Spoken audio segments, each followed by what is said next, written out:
इसीलिए इस कंसल्टेशन के बाद में और साथ ही साथ जो जॉइंट कंसल्टेटिव मैकेनिज्म है सेंट्रल गवर्नमेंट के एम्प्लॉयज का JCM, उसके साथ मल्टीपल मीटिंग्स, फिर दुनिया के कई देशों में किस तरह की स्कीम्स हैं, किस तरह के सिस्टम्स हैं, वो भी देखा।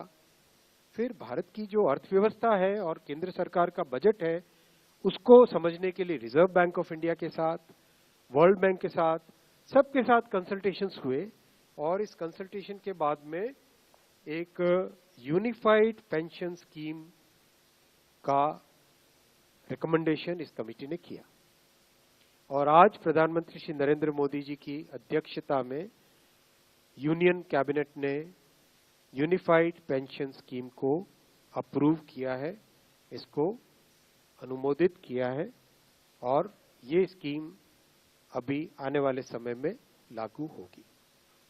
इस स्कीम के 5 पिलर्स हैं। सबसे इंपॉर्टेंट विषय था कर्मचारियों की तरफ से कि हमें अश्योर्ड अमाउंट एक चाहिए, जो बहुत लॉजिकल और वाजिब रिक्वायरमेंट था।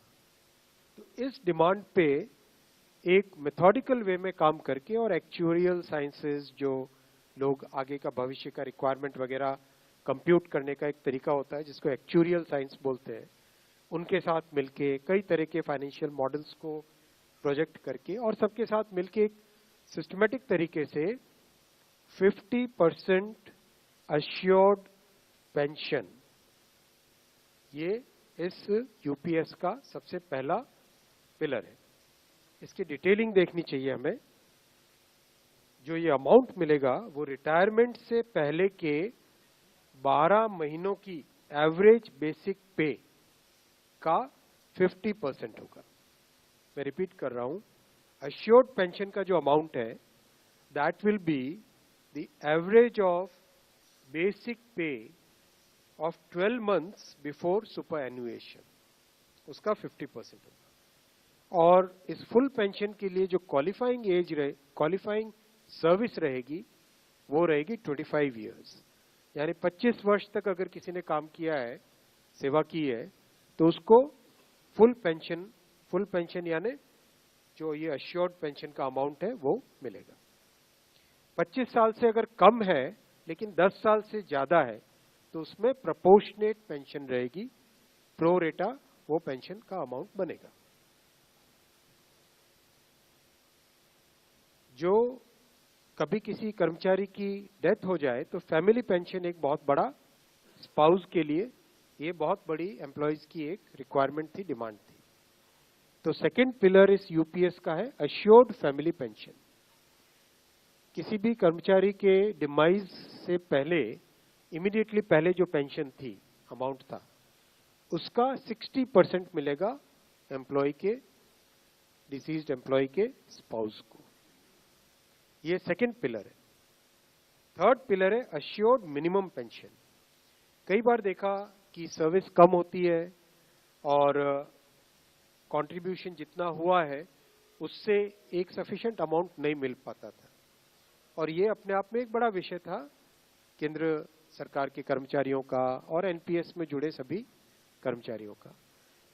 इसीलिए एक minimum assured pension, assured minimum pension 10,000 rupees per month, वो इसमें यूपीएस में थर्ड पिलर ये रखा गया है। इसके साथ आगे वाले पॉइंट को जोड़ के करेंगे तो अगर डीएनएस रिलीफ यानी महंगाई से रिलेटेड रिलीफ जो मिलेगी तो वो आज की तारीख में होते होते करीब करीब 15,000 रुपए पर मंथ हो जाती है, which is a substantial relief part of this entire pension system. Fourth pillar है इन्फ्लेशन के साथ इंडेक्सेशन।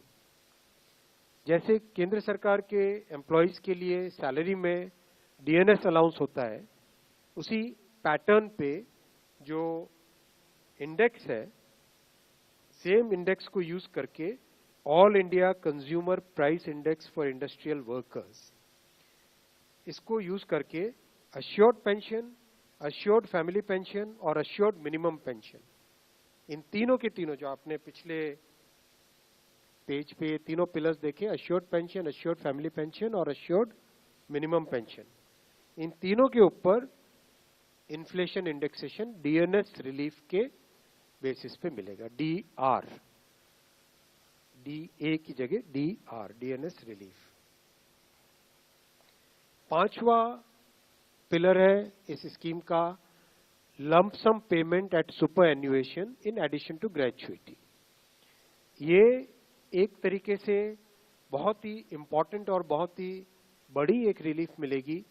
जब सुपर एन्युएशन होता है तो उसके बाद में इंसान अपनी लाइफ को प्लानिंग जिस तरह से करना चाहिए तब कई बड़े खर्चे आते हैं, इसलिए ये लंप सम एक अमाउंट तय किया गया। यह है कि हर 6 महीने की सर्विस के लिए मंथली इमोल्यूमेंट्स विच मीन्स पे एंड डीए कंबाइंड, उसका 10% अमाउंट।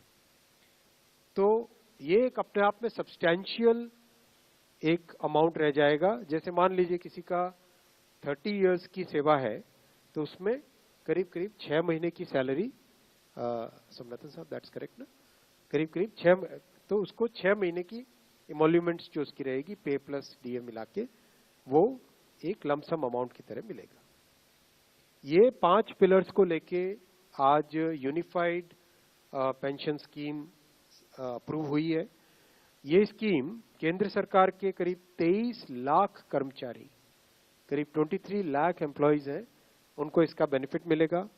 ऑप्शन रहेगा, कोई अगर एनपीएस में रहना चाहे तो एनपीएस में रह सकता है, यूपीएस में ऑप्ट करना चाहे which is naturally a very attractive scheme तो उसमें ऑप्ट कर सकता है।